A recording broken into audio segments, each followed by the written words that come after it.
Monday afternoon in the All-America city of Fayetteville, North Carolina, and you know what that means. It's time for the Sports Blast. My name is Brett Friedlander. Sitting to my right, Hal Nunn. Oh, it's nice inside here. Don Kuntz is on assignment. Yes, he so is. So are we, kind of. We are live and in person at in the bowels, if you will, of the Pinehurst Hotel. It's a pretty nice bowels. ACC Football Kickoff Media Weekend, and it's been quite the day with a lot of talk. And I tried to count how many times all the players that they had for us here at the media said the word excited. Excited. We are excited. We're ready to go. I lost count at about a dozen, and that was during the interview with Marquise Williams. So it's everybody's excited, and we are too, because it is almost football season. And no, it's here. This is the official kickoff. Despite the information overload that we have spent the entire day playing. We played golf yesterday. We've spent the entire day talking about football, and specifically ACC football. We listened to John Swafford, the commissioner of the ACC, speak for about 45 minutes and say pretty much nothing. But it's been fun. We talked to a local kid, done good, right? Eric McLean of the Clemson Tigers, former Jack Britt high school football player, and he's here. And two players from every team in the ACC. What was your favorite part of the day so far? Mike Rose, NC State. What are you going to say? Mike Rose, NC State, all the way. You know, you're the NC State fan. I am the ambivalent one, but Mike Rose was definitely my favorite interview as well. He clearly has a sense of humor. He's clearly enjoying himself. And I tell you, he's a pretty good football player as well, and he's got some very, very lofty goals both for himself and his team this year. Well, we're going to play back those interviews. We'll talk a little bit about it tonight, but we'll play back the full interviews next week on the Sports Blast. But I really, truly enjoyed Eric McLean, too, because he seemed to be having a good time. And joining us at the table at the ACC Football Kickoff is the sports editor for the Richmond County Daily Journal. Did I get that right? Or now you're the editor, managing editor now. He's the head honcho. He's the head honcho. So in other words, he's going to get in trouble if somebody puts something in the paper that's not supposed to be there.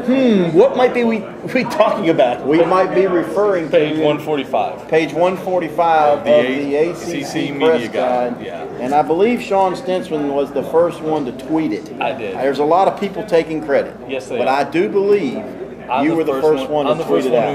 I'm the first one who saw it. I showed it to. I showed it to Mr. Friedlander. You showed it to Brett, and then he took it to an ACC person who was like, "Oh, please don't tweet it out," before she actually looked at it. And he did not. He did not. I did not. I'm innocent. Yeah, she didn't even know what she was saying. Don't tweet it out. Don't tweet out until she actually sat down and she saw it. Well, no, she was standing up. Then she had to sit down because I think she fainted when she saw what was. Yeah, this is a family radio station. Absolutely. The Beasley family would not like us to read what we're talking about. Nope. But you can go on Twitter or Facebook or any social media site, and I guarantee you will see a copy of that. Okay, wait a minute. At SC Golfer. SC Golfer, yeah. I need more hits. Oh, by the way, we also have our good friend from the Chatham Journal. ACC Sports Photos. ACC Sports Photos. Gene Galin, as I pronounced it wrong early during the video. ACC Football Photos. ACC Football Photos. Let me tell you, when I first started taking pictures when Earl Wolf went to NC State, I sort of, you sort of tag on to some of the guys that have been there a while. Yeah. And so I tagged on to Gene and Ethan Hyman and the little short guy with the round hat, Gene. That was his name. I can't remember his name. I tagged on with them, and they showed me the ropes. So thank you.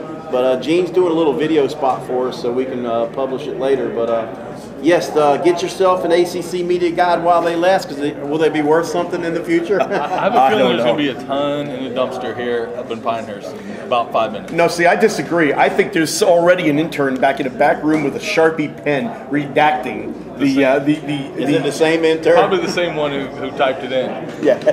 And then they'll be packing their bags and getting their severance check. What else do we have? So we got a whole lot of stuff. First of all, the Sports Blast is brought to you by Hendrick Fiat of Fayetteville. And yes, we have seen a couple of Fiats up here in Moore County, or over here in Moore County, west of here. riding around town. So slide over to Hendrick Fiat, check them out, get a cool drink of water because you need it today. It's been 100 degrees, 104 heat index, 96 degrees outside. It is freaking hot.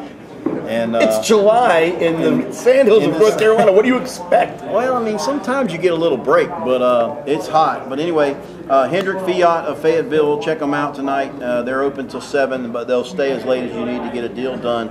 We got a lot to talk about. We only got 1 hour. The Atlanta Braves are playing tonight, and I don't know what the streak is. I do know the local baseball team's not doing so good. No, I get what, a 6-game losing streak? The Swamp Dogs are on a 6-game losing streak, and have they hit the halfway mark? Yeah. Oh yeah, their All-Star games last week. But the good news about baseball in the area is that the Hope Mills American Legion team is playing for a state championship. That's right. Hope Mills Legion team. Watts.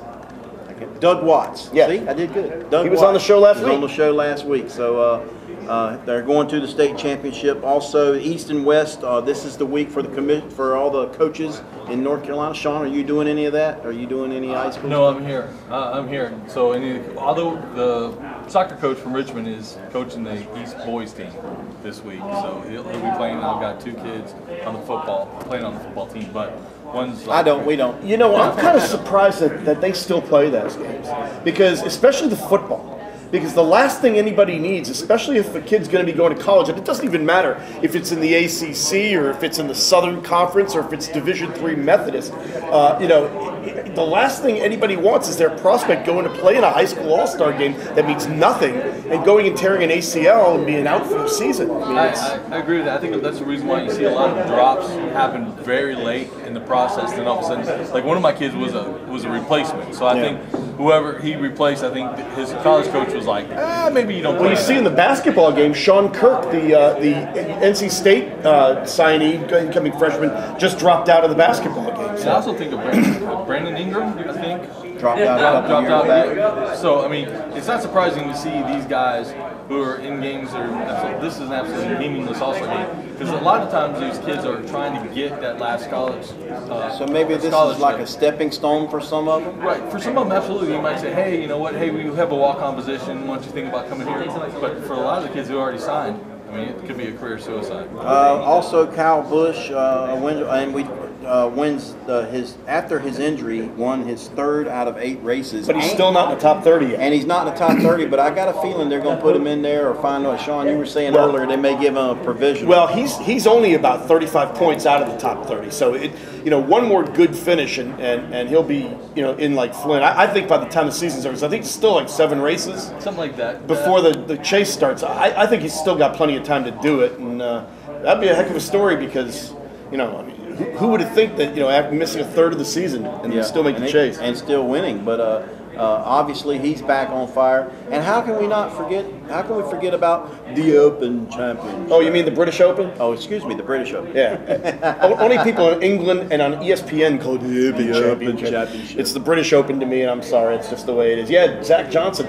Last week he was, he was fighting Jordan Spieth for a win at the John Deere when that air cannon went off and kind of shocked him and didn't make the playoffs. And this week, he's the one who kind of blew the wind out of everybody's sails because a lot of people were rooting for Jordan Spieth to win his 3rd leg of the Triple Crown. That's horse racing. The Grand Slam. But here's the thing: he was tied for the lead with one more hole to play. He bogeyed the road hole on 17 and ended up losing.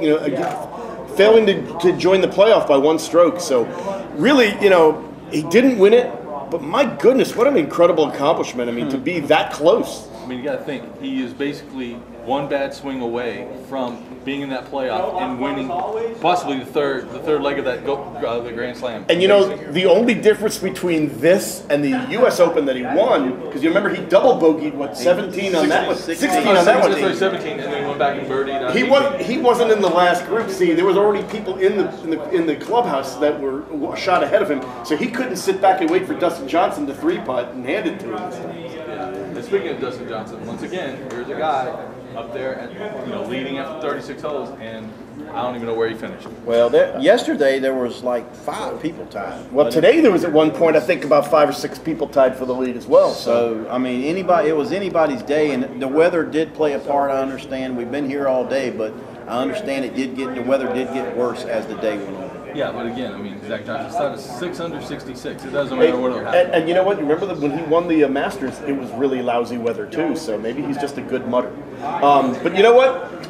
That's for you want to find out all about the British Open. Go watch TV or listen to another. We're talking about ACC. We had to give you the gamut. But we're here to talk about ACC football, and I tell you what, it's one of those seasons in which, in the ACC, we were joking about this earlier, that, when you're filling out your ballot to who's going to win the ACC, basically you flip a coin between Florida State and Clemson in the Atlantic, and then you just kind of pick a name out of the hat in the Coastal. But, this year, I think it's a lot more balanced. First of all, both Clemson and Florida State have some blemishes, and if there's ever a year in which somebody can step up and break that, that hold, this would be it. I don't know if anybody else in that division, though, is capable of doing it, including your Wolfpack.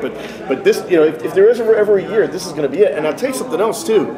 I really like Georgia Tech to win this whole thing. They're a very good team. I mean, they're a very good team. That offense, that little option game that they run is annoying to every defensive coordinator in this conference. And not only that, but the SEC, because you know what? They finished last season by just drubbing Mississippi State and beating Georgia. So, well, Paul Johnson, and not the Paul Johnson who is celebrating a birthday today. Happy birthday, PJ. PJ, happy birthday. Paul Johnson is, I sure wish I could be here tomorrow, but I can't. So, Brett, you don't want to see smiling PJ? CPJ? Yeah. Carry the flag, and he's probably going to talk about how much growth he's got to have, how much he's got to work on the newcomers in the ring. He's the master. I might just try to, poke the hornet's nest and ask him about the triple option or the wishbone, because he hates when you call it that. The wishbone.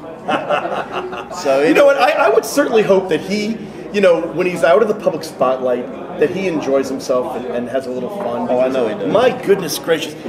In this setting, it's like he would rather have a root canal than be here. He is like the most dour kind of guy I've ever met, and it's like, do you smile ever? Well, I mean, I've got happy? to know his brother. He's no longer the county manager over in Polk County, but he just.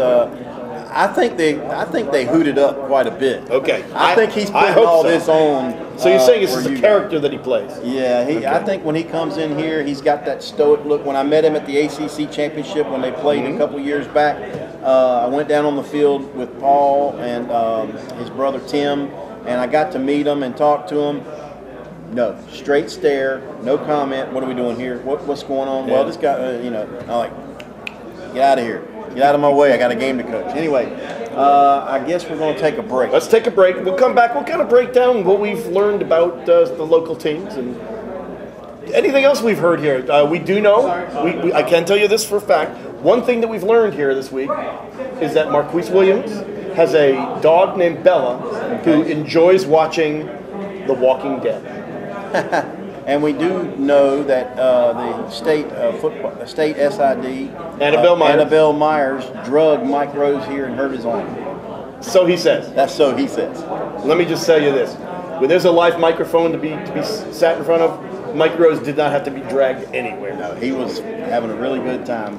So Renee, we're going to take a break, and when we come back, we're going to talk a little more detail about ACC football, a little more with Brett, Hal, Sean, Gene, and then joining us later in the program, David Glenn from the ACC Sports Journal, right here on Sunny 94.3 and AM 1490 Fayetteville.